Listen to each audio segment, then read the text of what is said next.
ஏன் வந்து இந்து கோயிலுக்கு போனால் அவர் வந்து பதவி இழப்பு அப்படின்னு ஏதாவது சட்டம் இருக்குதா? சரி, நான் இப்போ உங்களை ஒன்று கேட்கவா?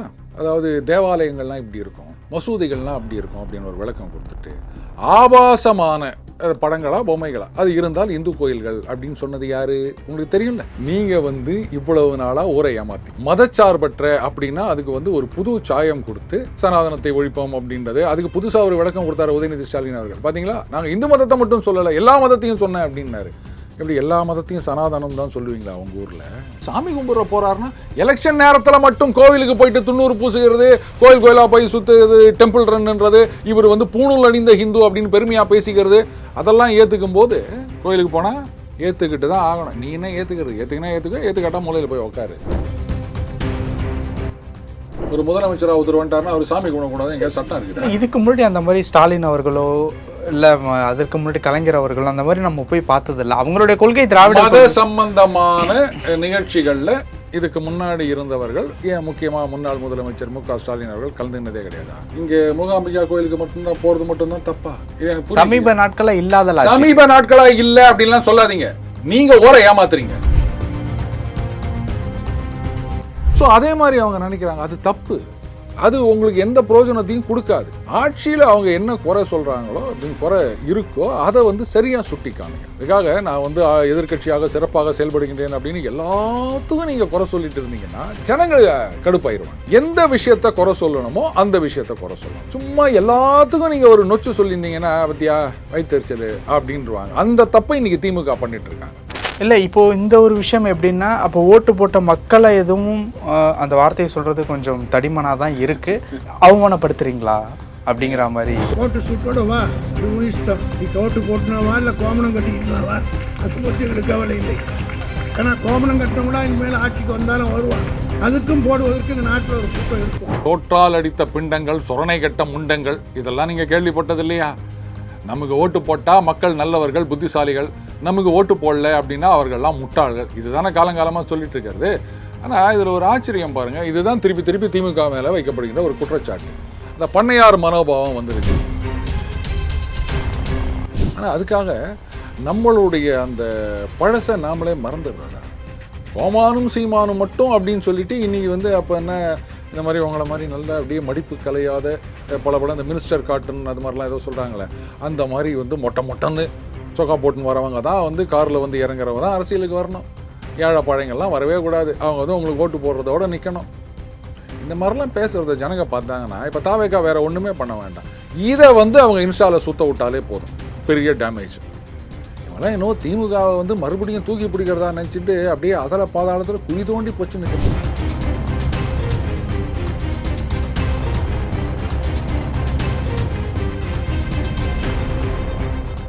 ரியல் ஒன் உறவுகளே, நடுநிலையோடு பொறுப்புடன் செய்திகளை வழங்கி பல லட்சக்கணக்கான மக்களின் நம்பிக்கையை பெற்ற நமது சேனலின் வளர்ச்சிக்கு உங்கள் ஆதரவு தேவை. இந்த ஊடக பயணம் தொடர்ந்து வலுப்பெற திரையில் தெரியும் QR கோட் ஸ்கேன் செய்தோ அல்லது டிஸ்கிரிப்ஷனில் உள்ள வங்கி விவரங்கள் மூலம் உங்களால் முடிந்த அளவு சப்போர்ட் செய்யுங்கள். உங்கள் ஒவ்வொரு ஆதரவும் நமது குரலை இன்னும் பல லட்சம் பேரிடம் கொண்டு செல்ல உதவும்.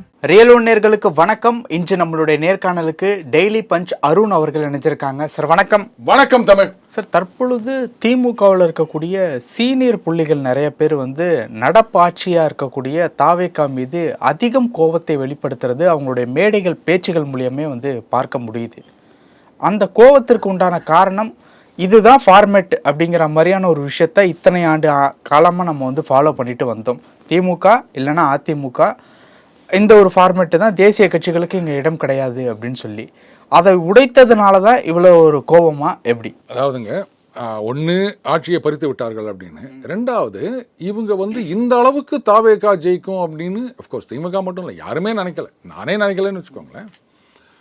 அடுத்தது நீங்கள் சொன்ன மாதிரி அந்த டெம்ப்ளேட் அப்படின்றது, அதுதான் திருப்பி திருப்பி சொல்கிறாங்க. என்னங்க இது, பிரச்சாரத்துக்கே போல, கேண்டிடேட் யாருன்னே தெரியாது, இப்படி யாருன்னே தெரியாமலாம் ஓட்டு போட்டு வச்சுக்கிறாங்களே அப்படின்னு. ஸோ அது என்ன ஆயிருக்கு, ஆட்சிக்கு எதிரான ஒரு பிரச்சாரம் அப்படின்றது. திமுக வந்து நாங்கள் மெயின் ஸ்ட்ரீம் மீடியாவெல்லாம் வந்து எங்கள் கண்ட்ரோலில் வச்சுருக்கோம், அவங்க வந்து எங்களுக்கு ஆதரவாக தான் பேசுகிறாங்க, ஆட்சிக்கு எதிரான எந்த ஒரு விவாதமும் நடக்காது, யாராவது அப்படி பேசினா தூக்கி குண்டாஸ்னு உள்ளே போட்டுருவாங்க. இப்படிலாம் பண்ணினு எதிர்கருத்துக்களே வராமல் நம்ம பத்திருந்தோம். பத்திரிகைகளாக இருந்தாலும் சரி, இல்லை வந்து சேட்டலைட் சேனலாக இருந்தாலும் சரி, அந்த ஒருத்தர் சொன்ன மாதிரி சாமரம் வீசி கொண்டிருந்தன ஊடகங்கள். ஆனால் இவங்க சந்தடி சாக்கில் ஒன்றுமே தெரியாமல் அந்த ஒரு நிமிஷம் ரீலு இன்ஸ்டாகிராமு அப்படின்னு ஆட்சிக்கு எதிராக இவ்வளோ பெரிய ஒரு பிரச்சாரத்தை கட்டமைத்து, அது ஒன்றுமே இல்லைன்னா பாருங்க, எங்கேயோ ஒரு மூலையில் ஏதோ ஒரு கத்தி குத்து சம்பவம் நடக்குது அப்படின்னா கூட நம்ம உஷாராக இருப்போம். எங்கேயோ சாலையில் போனவர்கள் செயின் பறிப்பு எங்கே திருநெல்வேலியில் அப்படின்னா நம்ம ஒன்று ஏதாவது இருக்கா அப்படின்னு பார்த்து பட்டனை இழுத்து போட்டோம் இல்லையா. திருநெல்வேலியில் தானே நடந்தது அப்படின்னாலும் நமக்கு வந்து கொஞ்சம் பயம் வரத்தான் செய்யும். அதை வந்து தாவேக்கா சரியாக எக்ஸ்ப்ளாய்ட் பண்ணினாங்க, ஆம்ப்ளிஃபை பண்ணாங்க, இந்த விஷயத்தை வந்து மக்களிடம் கொண்டு போய் சேர்த்தார்கள். இதை அவங்க வந்து தட்டி கழிக்க பார்த்தாங்க திமுகவில். எந்த ஒரு விஷயமா இருந்தாலும் ஊடகங்கள் பெருசாக எதுவும் பேச போகிறது கிடையாது, அதனால் வந்து டக்கு புக்குன்னு எதையோ பண்ணி மூடிடுவோம், இது ஜனங்களுக்கு தெரியாது அப்படின்னு வைங்க. மூடி வைக்க தான் ஜனங்களுடைய சந்தேகம் அதிகமாகும். இப்போ மத்திய பாஜக எடுத்துக்கங்க, அங்கே பார்த்தீங்கன்னா மத்திய அரசாங்கத்தை எடுத்து எவ்வளவோ விமர்சனங்கள், தரக்குறைவான பேச்சுன்றதெல்லாம் நம்ம பார்த்துருக்கோம். ஆனால் அதெல்லாம் அவங்க கண்டிக்கவே மாட்டாங்க. இது வந்து அந்த ஒரு குக்கரில் இருக்க சேஃப்டி வால்வ் மாதிரி, ரைட், ஏதோ பேசிகிட்டு இருக்காங்க அவ்வளோதான். பிரச்சாரத்தும் போது ஜனங்களுக்கு தெரியும் என்ன நடக்குது ஏது நடக்குது அப்படின்னு. ஸோ அதுக்கெல்லாம் அவங்க வரிஞ்சு கட்டின்னு இதெல்லாம் பேசக்கூடாது, அதெல்லாம் பண்ணக்கூடாது அப்படின்றதெல்லாம் கிடையாது. அந்த இன்டாலரன்ஸ் இவங்க பாஜகவை சொல்லுவாங்க, அது வந்து திமுகவிடம் தான் இருந்தது. அப்போது இந்த மாதிரி விஷயத்தில் கோட்டை விட்டது தான் செய்யும். அதில் இன்னமுமே சொல்லிகிட்டு இருக்காங்களா கட்சியினுடைய தலைமை, எதனால் திமுக தோத்தாங்க, ஒரு 33 பேர் கொண்ட ஒரு குழு, அதன் மூலியமாக ஒரு ஆய்வு செய்கிறது, அதன் மூலியமாக தொண்டர்கள்ட்ட கருத்து கேட்கறது, அந்த மாதிரியான விஷயங்கள் கேட்கும்போது இப்போ அறங்காவலர் பதவிகளில் திமுக காரர்களே வந்து புறக்கணிக்கப்பட்டாங்க அப்படிங்கிற மாதிரியான ஒரு சில விஷயங்களை வந்து சொல்கிறாங்க. சென்னையில் நிறைய பேர் வந்து சேகர் பாபு அவர்களை வந்து கை நீட்டுறாங்க. நிறைய பேர் வந்து சேகர் பாபுனுடைய ஆதரவாளர்களுக்கு தான் தேர்தல் பணிகள் வந்து போச்சு, அது எல்லாருக்குமே சரியாக பகிரப்படலை அப்படிங்கிற மாதிரி வந்து சில விஷயங்கள் வந்து சொல்கிறாங்க. இந்த மாதிரி பல விஷயங்கள் வந்து சொல்லப்பட்டுருக்கு. இதெல்லாம் கான்ட்ரிபியூட்டரி ஃபேக்டர்ஸ் அப்படின்னு தான் நான் பார்ப்பனே தவிர மெயினான ரீசன் சட்டம் ஒழுங்கு. அதாவது நீங்கள் சொல்ல வர்றது வந்து ஆட்சியில் குறை, தேர்தல் பணிகளில் குறை இல்லை, அந்த மாதிரி சொல்ல வரீங்க. ஒவ்வொன்றா நீங்கள் குறை சொல்லிட்டு வரலாம். முக்கியமான ரீசன் அப்படின்றது சட்டம் ஒழுங்கு. இதை அந்த குழுவில் இருக்க யாராவது எடுத்து சொல்லுவாங்களா? சட்டம் ஒழுங்கு நீங்கள் சரியாக கவனிக்கலை, அதை வந்து நீங்கள் தட்டி கழிக்க பார்த்தீங்க, ஊடகங்கள் அதை பற்றி விவாதம் பண்ணாதனால ஜனங்க பெருசாக எடுத்துக்க மாட்டீங்கன்னு நினச்சிங்க அப்படின்னு யாராவது சொல்லுவாங்களா? தைரியம் இருக்கா? அப்போ நீங்கள் எத்தனை குழு போட்டாலும் எவ்வளோ கருத்து கேட்டாலும் யாரும் உண்மையை சொல்ல மாட்டாங்க. அப்போ ஆட்சியில் இருந்தபோது பிரச்சனை என்னென்னா, யாரும் என்ன நடக்குதுன்றதை பற்றி ஒன்றும் அங்கே கொண்டு போகல. முதலமைச்சர் அவர்கள் அப்போ இருந்த முதலமைச்சர் அவர்களை பொறுத்த வரைக்கும் இல்லை, அந்த சீனியர்கள் மத்தியில் வரக்கூடிய அந்த பேச்சு அப்படிங்கிறது விஜய் அவர்களை அந்த டீல் பண்ணுற விதமாக இருக்கட்டும், வயதில் சின்னவர் தான், அவங்க கட்சியை குறித்து பேசுகிறதா இருக்கட்டும், ரொம்ப அட்டிச்சு பேசுகிற மாதிரி வந்து இருக்காது. மேடை பேச்சு அவ்வளோ ஃபயராக இருக்கும் அப்படிங்கிறதெல்லாம் தாண்டி இருங்க அடுத்தது நாங்கள் தானே வருவோம் அப்படிங்கிற மாதிரியான ஒரு விஷயம் வந்து இருக்குது. இது ஒரு 3 ஆண்டுகள் 4 ஆண்டுகளை கடந்ததன் பிறகு வர்றதுங்கிறது வேறு. ஏன்னா தேர்தலுக்கு உண்டான நாட்கள் ரொம்ப கம்மியாக இருக்கும். இன்னும் 1 மாதம் தான் முடிஞ்சிருக்கு, அதுக்குள்ளே இந்த மாதிரி வர்றது அப்படிங்கிறத இல்லை திமுகவை பொறுத்த வரைக்கும் அந்த தடித்த வார்த்தைகள் அப்படின்றது வந்து நம்ம காலங்காலமாக பார்த்துட்ருக்கோம். இந்த தடவை அதனுடைய கோபம் ரொம்ப அதிகமாக இருக்கா? அப்படி இல்லை, என்ன இதுக்குன்னு ஒரு சில பேச்சாளர்கள் இருப்பாங்க, அவங்க பேசுவாங்க, இப்போ எல்லாரும் பேச ஆரம்பிச்சிட்டாங்க, அவ்வளோதான் வித்தியாசம். இந்த மாதிரி பேசுறது தான் ஹீரோன்னு இன்றைக்கி ஆகிப்போச்சு இல்லை தமிழ். தெருவிலே வந்து நீங்கள் போகிறீங்க ஏதோ ஒரு சண்டை அப்படின்னா, என்னங்க அது மாதிரிலாம் பண்ணுறீங்க அப்படின்னு கேட்குறது, ஐய் அப்படின்னு அது வார்த்தைகள் உங்களுக்கு தெரியும் இல்லையா? அந்த மாதிரி பேசுகிறவங்க தான் நம்ம இன்னைக்கு ஹீரோவை பார்க்குறோம். ஸோ அதே மாதிரி அவங்க நினைக்கிறாங்க, அது தப்பு, அது உங்களுக்கு எந்த பிரயோஜனத்தையும் கொடுக்காது. ஆட்சியில் அவங்க என்ன குறை சொல்கிறாங்களோ, குறை இருக்கோ அதை வந்து சரியாக சுட்டி காமிக்கணும். அதுக்காக நான் வந்து எதிர்கட்சியாக சிறப்பாக செயல்படுகின்றேன் அப்படின்னு எல்லாத்துக்கும் நீங்கள் குறை சொல்லிட்டு இருந்தீங்கன்னா ஜனங்கள் கடுப்பாயிருவாங்க. எந்த விஷயத்தை குறை சொல்லணுமோ அந்த விஷயத்தை குறை சொல்லணும். சும்மா எல்லாத்துக்கும் நீங்கள் ஒரு நொச்சு சொல்லியிருந்தீங்கன்னா பத்தியா வயிற்றுச்சல் அப்படின்றாங்க. அந்த தப்பை இன்றைக்கி திமுக பண்ணிட்டு இருக்காங்க. எங்கெங்கெல்லாம் அவங்க தவறு செய்கின்றார்களோ, இப்போ உதாரணத்துக்கு ஒரு எம்எல்ஏவா அமைச்சரான்னு தெரியல, ஒருத்தர் போகிறாரு, ஏதோ ஆஸ்பத்திரின்னு நினைக்கிறேன், ஏதோ சொல்கிறாரு, இந்த மாத்திரை மருந்து அப்படின்னு ஏதோ சொல்லிட்டு இருக்காரு. இப்போ உடனே சிஎம் ஃபோட்டோ எங்கன்னு கேட்குறாரு. அப்போ இந்த மாதிரி விஷயங்களை நீங்கள் கான்சன்ட்ரேட் பண்ணணும். ஆனால் அதுக்காக எல்லாத்தையுமே நீங்கள் நான் ட்ரோல் பண்ணுறேன் அப்படின்னு இறங்கினீங்கன்னா அப்போ அது பார்த்தீங்களா இவங்க வயிற்றுச்சலில் பண்ணுறாங்க, ஆரம்பத்திலே பண்ணுறாங்க அப்படின்ற மாதிரி ஆயிரும். அதை அவங்க புரிஞ்சிக்க மாட்டேங்கிறாங்க. டைம் கொடுக்கணும் அப்படின்னா கரெக்டு. அதுக்காக வந்து கம்யூனிஸ்ட் சொன்ன மாதிரி சட்டம் ஒழுங்குக்கெல்லாம் டைம் கொடுக்க முடியாது. ஸோ சரியான கேள்விகளை நீங்கள் எழுப்ப வேண்டும். எல்லாத்துக்கும் நீங்கள் கேள்வியே கேட்டிருந்தீங்கன்னா அதுக்கு மதிப்பு இல்லாமல் போயிடும் தமிழ். அதை அவங்க புரிஞ்சிக்க மாட்டேங்கிறாங்க திமுகவில். இது வந்து தாவேகாவுக்கு அட்வான்டேஜ். ஆனால் ஜனங்க என்ன நினைப்பாங்க, ஆமாம் எப்பவும் இது மாதிரி தான் கேட்டுட்டு இருப்பாங்க அப்படின்வாங்க. தாவேகா பார்த்தீங்களா அவங்களே அதை கண்டுக்கல அப்படின்ட்டு போயினே இருப்பாங்க. ஓகே, இந்த வீடியோ பாருங்க. ஓட்டு சுட்டோட வா, அதுவும் இஷ்டம். நீ கவுட்டு போட்டுனாவா இல்லை கோமணம் கட்டிக்கிட்டுனாவா, அதை பற்றி எனக்கு கவலை இல்லை. ஆனால் கோமணம் கட்டினவங்களா இனிமேல் ஆட்சிக்கு வந்தாலும் வருவாங்க. அதுக்கும் போடுவதற்கு இந்த நாட்டில் ஒரு கூட்டம் இருக்கும். ஏன் கோவணம் கட்டணம் ஆட்சிக்கு வரக்கூடாது? இல்லை, இப்போ இந்த ஒரு விஷயம் எப்படின்னா, அப்போ ஓட்டு போட்ட மக்களை எதுவும் அந்த வார்த்தையை சொல்றது கொஞ்சம் தடிமனாக தான் இருக்கு. அவமானப்படுத்துறீங்களா அப்படிங்கிற மாதிரி. சோற்றால் அடித்த பிண்டங்கள், சொரணை கட்ட முண்டங்கள், இதெல்லாம் நீங்கள் கேள்விப்பட்டது இல்லையா?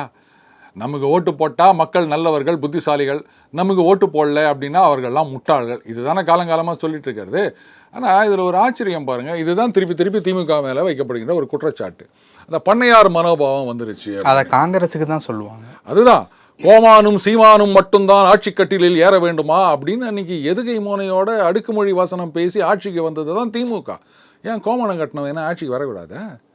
ஏன் அவனை பார்த்தா அவ்வளோ கேவலமா இருக்குதா? இந்த கோமணம் கட்டணம் அதுக்கும் ஓட்டு போடுறதுக்கு இங்கே ஆட்கள் தயாரா இருக்காங்க. அதுதான் நான் கேட்குறேன். கோமணம் கட்டணம்னா என்ன கேவலமாங்க? ஏழை எளிய மக்களுடைய உடை அது. காந்தியடிகள் அவ்வளோ ட்ரெஸ்ஸு போட்டிருந்தாரு, எல்லாத்தையும் விட்டுட்டு அந்த அரையாடை பக்கிரின்னு அங்கே பிரிட்டனில் அவரை சொன்னாங்க. இந்த உடைக்கு மாறினதுக்கு காரணமே என்ன? எங்கள் மதுரை பக்கத்து வரும்போது அங்கே இருக்கவங்கெல்லாம் பார்த்துட்டு, ஐயோ இன்னும் இவங்களுக்கெல்லாம் உடையே இல்லையே, நான் மட்டும் இத்தனை மீட்டரில் நான் உடை போட்டுனுக்கிறேனே அப்படின்னு சொல்லிட்டு அன்னிலேருந்து அவர் வெறும் ஒரு வேட்டி மேலே ஒரு துண்டோடு நிறுத்தினார். அப்புறம் நீங்கள் போயிட்டு கோவணம் கட்டலாம் கூட நாளைக்கு ஆட்சிக்கு வந்துடுவாங்க. ஏன் வரக்கூடாதுன்னு ஏதாவது சட்டமா? என்னங்க பேச்சு இது? இந்த மாதிரி பண்ணி தான் மக்களிடமிருந்து அவர்கள் விலகி போகின்றார்கள். புரியுதுங்களா? பார்த்தீங்கன்னா தெரியும் எத்தனை கைத்தட்டல் வந்தது. எண்ணில்லாம் ஒரு 7 பேரோ 8 பேரோ கைத்தட்டிக்கிறாங்க. பிளேயிங் டு த கேலரின்னு சொல்லுவாங்க. அப்போ இந்த மாதிரி ஒரு கைத்தட்டல் வேணுன்றதுக்காக நீங்கள் இந்த மாதிரிலாம் வந்து ஒரு பஞ்சு டைலாக் மாதிரி வீரவாசனெல்லாம் பேசிட்டு கோமணம் கட்டணம் கூட வந்துடுவான், ஓட்டு போடுவாங்க போலக்குது அப்படின்னா ஸோ வாட்? இது ஜனநாயக நாடு. நீங்கள் வந்து வேட்டி சட்டை போட்டால் தான் உங்களுக்கு ஓட்டு, அப்படி இருந்தால் மட்டும்தான் உங்களுக்கு வந்து எலெக்ஷனில் நிற்க முடியும். ஏதாவது சட்டம் இருக்குதா? கோமணம் கட்டிங்கன்னு ஒருத்தர் நாமினேஷன் ஃபைல் பண்ணால் ஐயா என்ன கோமணம் கட்டினார் அப்படின்னு வெளில தள்ளிடுவீங்களா? கோமணம் அப்படின்றது சொல்லப்போனால் தமிழகத்தில் அந்த கடைமட்டத்தில் இருக்கிற மக்கள் இருக்காங்க பாருங்கள், அவர்களோட உடையாக இருந்தது. இன்றைக்கி யாரும் கோமணம் கட்டுறதில்லைன்னு வச்சுக்காங்க, அது வேறு விஷயம். ஆனால் அதுக்காக நம்மளுடைய அந்த பழசை நாமளே மறந்துடுறதா? கோமானும் சீமானும் மட்டும் அப்படின்னு சொல்லிட்டு இன்றைக்கி வந்து அப்போ என்ன இந்த மாதிரி உங்களை மாதிரி நல்லா அப்படியே மடிப்பு கலையாத பல இந்த மினிஸ்டர் காட்டன் அது மாதிரிலாம் ஏதோ சொல்கிறாங்களே, அந்த மாதிரி வந்து மொட்டன்னு சொக்கா போட்டுன்னு வரவங்க தான் வந்து காரில் வந்து இறங்குறவங்க தான் அரசியலுக்கு வரணும். ஏழை பழையங்கள்லாம் வரவே கூடாது. அவங்க வந்து உங்களுக்கு ஓட்டு போடுறதோட நிற்கணும். இந்த மாதிரிலாம் பேசுகிறத ஜனங்க பார்த்தாங்கன்னா இப்போ தாவேக்கா வேறு ஒன்றுமே பண்ண வேண்டாம். இதை வந்து அவங்க இன்ஸ்டாவில் சுத்த விட்டாலே போதும், பெரிய டேமேஜ். இவங்களாம் இன்னும் திமுகவை வந்து மறுபடியும் தூக்கி பிடிக்கிறதா நினச்சிட்டு அப்படியே அதல பாதாளத்தில் குழி தோண்டி போச்சு நிற்கிறாங்க. இல்லை, நான் அதான் கேட்க வரேன். முதல்ல சொன்ன மாதிரி அந்த கோபம் இந்த பேச்சில் வெளிப்படுது அப்படிங்கிற மாதிரி நீங்கள் ஃப்ரஸ்ட்ரேஷன், இயலாமை. புரியுதுங்களா? ஆஹா நாம தான் வருவோம் அப்படின்னு நினச்சிருந்தோம், இவ்வளோலாம் பண்ணோம், கட்சியில் இந்த மாதிரி ஆயிடுச்சு அப்படின்ற இயலாமை. இப்போ அதிமுக வந்திருந்தா கூட அவங்க இந்த அளவுக்கு பேசியிருக்க மாட்டாங்க அப்படின்னு நினைக்கிறேன். ஏன்னா நம்ம எதிர்பார்க்காத ஒரு டெம்ப்ளேட்டில் வந்து நம்மளை தட்டி தூக்கிட்டு போயிட்டாங்களே அப்படின்ற அந்த ஒரு வெறுப்பு பிரச்சாரமாக தான் நான் பார்க்குறேன். இது திமுகவுக்கு எந்த விதத்திலும் உதவாது. ஆனால் இதெல்லாம் யார் போய் சொல்கிறது? இப்போ இந்த குழுக்கிட்ட போயிட்டு இது பாருங்கள், இந்த மாதிரிலாம் பேசியிருந்தீங்கன்னா இருக்கிறதும் இன்னும் டேமேஜ் ஆயிருங்க, ஜனங்கள்லாம் கடுப்பாயிருவாங்க, இதை தாவேக்கா நல்லா யூட்டிலைஸ் பண்ணிப்பாங்க அப்படின்னு யாராவது போய் சொல்லுங்களேன். யாரும் சொல்ல மாட்டாங்க. இதை கைத்தட்டுற ஒரு கும்பல் இருக்கும், அவ்வளோதான். அப்போ இந்த மாதிரி பேசினா தான் அது கூட அங்கே இருக்க அத்தனை பேர், ஏன்னா 7-8 பேர் தானே அந்த கூட்டத்துக்கு வந்திருப்பாங்க. ஒரு 100 பேராவது இருந்திருக்க மாட்டாங்க. அதுலேயே 7 பேர் தான் கைத்தட்டாங்கன்னா அப்போவே தெரியுதில்ல ஜனங்க வந்து எதை ஏற்றுக்கிறாங்க எதை எதுக்கலை அப்படின்னு. அப்போ இது கூட தெரியாமல் அண்ணன் பேசினுக்கிறாரு அப்படின்னு சொன்னால் சரி ரைட்டு, காங்கிரஸ் போன வழியிலே திமுக போகிறதுன்னு முடிவு பண்ணிட்டா அதை யாராலையும் காப்பாற்ற முடியாது தமிழ். Okay sir. இப்போது முதல்வர் அவர்கள் கோவில் பயணமாக கர்நாடகா வரைக்கும் வந்து போயிருக்காங்க. அந்த கோவிலுக்கு இதற்கு முன்னாடி ஜெயலலிதா அம்மையார், எம்ஜிஆர் அவர்கள் வந்து போகிறாங்க. இந்த ஆன்மீக வழிபாடு பதவியில் இருக்கும்போது அப்படிங்கிற ஒரு விஷயத்தை எப்படி பார்க்குறீங்க? ஒரு முதலமைச்சராக ஒருத்தர் வந்துட்டாருன்னா அவர் சாமி கும்பிடக்கூடாது, எங்கேயாவது சட்டம் இருக்குது? இதுக்கு முன்னாடி அந்த மாதிரி ஸ்டாலின் அவர்களோ இல்ல அதற்கு முன்னாடி கலைஞர் அவர்கள் அந்த மாதிரி நம்ம போய் பார்த்ததில்ல. அவங்களுடைய கொள்கை திராவிட மத சம்பந்தமான நிகழ்ச்சிகள்ல இதுக்கு முன்னாடி இருந்தவர்கள், ஏன் முக்கியமா முன்னாள் முதலமைச்சர் மு.க. ஸ்டாலின் அவர்கள் கலந்துனதே கிடையாதா? கோவிலுக்கு இந்த மாதிரி தரிசனத்துக்கு கோவில விடுங்க, போனது கோயிலுக்கு தானே, மத சம்பந்தமான நிகழ்வுகளில் கலந்துகிறாரா இல்லையா? கலந்துருக்காங்க. எந்த மத சம்பந்தமான நிகழ்வுகள்? இந்து சமயம், இந்து சமய நிகழ்வுகள் எதுல கலந்துனாரு? இப்ப சீரடி சாய்பாபா அந்த மாதிரியான விஷயங்கள், அந்த மாதிரி கோயிலுக்கு மு.க. ஸ்டாலின் அவர்கள். அவரை பத்தி தான் கேட்கிறேன். அவர் எந்த மத நிகழ்ச்சிகள்ல கலந்துகிறார்? இதுக்கு முன்னாடி மத சம்பந்தமான நிகழ்ச்சிகள்ல கலந்துக்கவே இல்லைன்னு சொல்ல முடியுமா? கிறிஸ்துமஸ் விழாவில் கலந்துகிறார், ரம்ஜான் நோன்பு திறப்பு விழாவில் கலந்துகிறார். இங்க மூகாம்பிகா கோயிலுக்கு மட்டும்தான் போறது மட்டும்தான் தப்பா? சமீப நாட்களா இல்லாத, சமீப நாட்களா இல்ல அப்படின்லாம் சொல்லாதீங்க, நீங்க ஓர ஏமாத்துறீங்க. ஏன் வந்து இந்து கோயிலுக்கு போனா அவர் வந்து பதவி இழப்பு அப்படின்னு ஏதாவது சட்டம் இருக்குதா? சரி, நான் இப்போ உங்களை ஒன்று கேட்கவா? ராகுல் காந்தி அவர்கள் தேர்தல் நேரத்தில் மட்டும் கோயில் கோயிலாக சுற்றுவார். அவர் யாராவது கேட்டிங்களா? சரி, சமீப கால நிகழ்வு ஒன்று சொல்லவா? அதாவது தேவாலயங்கள்லாம் இப்படி இருக்கும், மசூதிகள்லாம் அப்படி இருக்கும் அப்படின்னு ஒரு விளக்கம் கொடுத்துட்டு, ஆபாசமான படங்களா பொம்மைகளா அது இருந்தால் இந்து கோயில்கள் அப்படின்னு சொன்னது யாரு? உங்களுக்கு தெரியும்ல. அப்புறம் எதுங்க சிதம்பரத்தில் எலெக்ஷனில் நிற்கிறதுக்கு முன்னாடி கோயிலுக்கு போயிட்டு நெத்தியில் திருநூறு பூசின்னு எதுக்கு போனோம்? அவர் யாராவது கேட்டிங்களா? நீங்கள் எலெக்ஷன் போது மட்டும் நீங்கள் கோயிலுக்கு போகிறீங்க, சனாதனத்தை ஒழிப்போம்னு சொல்லிட்டு கடைசியில் அங்கே போயிட்டு, அதுவும் சிதம்பரம் கோயில் அப்படின்றது நீங்கள் சொல்கிற மாதிரி இந்த இந்து அறநிலைத்துறையெல்லாம் கிடையாது. அந்த கோயிலை அங்கே இருக்கிற தீட்சிதர்கள் கட்டுப்பாட்டிலிருந்து அரசாங்கம் கையில் கொண்டு வரணும் அப்படின்னு சொல்லிட்டு பல வருஷங்களாக வழக்கு நடந்து சுப்பிரமணியம் சாமி அவர்கள் வந்து போராடி இப்போ ஒன்றும் தீட்சிதர் கையில் தான் இருக்குது. அப்போ அந்த சனாதனத்தில் போய் நெத்தியில் 90 பூசிக்கின்னு ஃபோட்டோலாம் போட்டு சோஷியல் மீடியாவில் ஷேர் பண்ணி நிற்கிறீங்க. அதை யாராவது கேட்டிங்களா? இப்போ சமீபத்தில் திருப்பதி கோயில் போயிட்டு வந்தார்ல திருமாவர்கள், அப்போ அவர் மட்டும் போகலாம், இவர் போகக்கூடாதா? என்னங்க நியாயம் அது? ஏன் உங்களுக்கு எரியுது எனக்கு புரியல. அவர் கோயிலுக்கு போனால் போட்டோம். இது மாதிரி முதலமைச்சர் பதவியில் இருப்பவர்கள் கோவில்களுக்கு செல்லக்கூடாது, இது வந்து இபிகோ அரசியல் சட்டம் இதனாவது பிரிவு அப்படின்னு எங்கேயாவது இருந்தால் காமிங்க. போகக்கூடாது, போகணும் அப்படிங்கிறதுக்கு சொல்ல வரல சார். இப்படி பண்ணுற ஒரு விஷயம் கொஞ்சம் புதுசாக இருக்கே. அதாவது நீங்கள் வந்து இவ்வளவு நாளாக ஊரை ஏமாத்திருந்தீங்க. மதச்சார்பற்ற அப்படின்னா அதுக்கு வந்து ஒரு புது சாயம் கொடுத்து சனாதனத்தை ஒழிப்போம் அப்படின்றது, அதுக்கு புதுசாக ஒரு விளக்கம் கொடுத்தாரு உதயநிதி ஸ்டாலின் அவர்கள். பார்த்தீங்களா, நாங்கள் இந்து மதத்தை மட்டும் சொல்லலை, எல்லா மதத்தையும் சொன்னேன் அப்படின்னாரு. எப்படி எல்லா மதத்தையும் சனாதனம் தான் சொல்லுவீங்களா உங்கள் ஊரில்? யாராவது கேட்டாங்களா அவர்கிட்ட? அது எப்படி சார் சனாதனத்தை அழிப்போம்னு சொல்லிட்டு நீங்கள் எல்லா மதமும் சொல்கிறீங்க, மற்ற மதத்தெல்லாம் எப்படி நீங்கள் சனாதனம்னு சொல்ல முடியும்? கேட்கணுமா வேணாமா? யாருமே கேட்கலல்ல. அப்போது இவங்களுக்கு மதச்சார்பற்ற அப்படின்னா என்னன்னு தெரியாது, சனாதனம்னா என்னன்னு தெரியாது, எதையாவது சொல்லி ஓட்டு வாங்கணும். இப்போ இவ்வளோ சொல்லியும் நம்மளுடைய சப்போர்ட் பேஸ் அந்த பக்கம் போயிடுச்சு அப்படின்றதுனால சரி, நான் ஒன்று கேட்குறேன், திமுகவில் ஒரு போராட்டம் பண்ண சொல்லுங்கள். நான் முதலமைச்சர் கோயிலுக்கெல்லாம் போகிறாரு, போகக்கூடாதுன்னு ஒரு போராட்டம் நடத்த சொல்லுங்கள். ஜனங்களுடைய ரியாக்ஷன் என்னன்னு பார்க்க தானே போகிறோம். இது வரைக்கும் இல்லாத புது மாதிரியா அப்படின்னா சரி.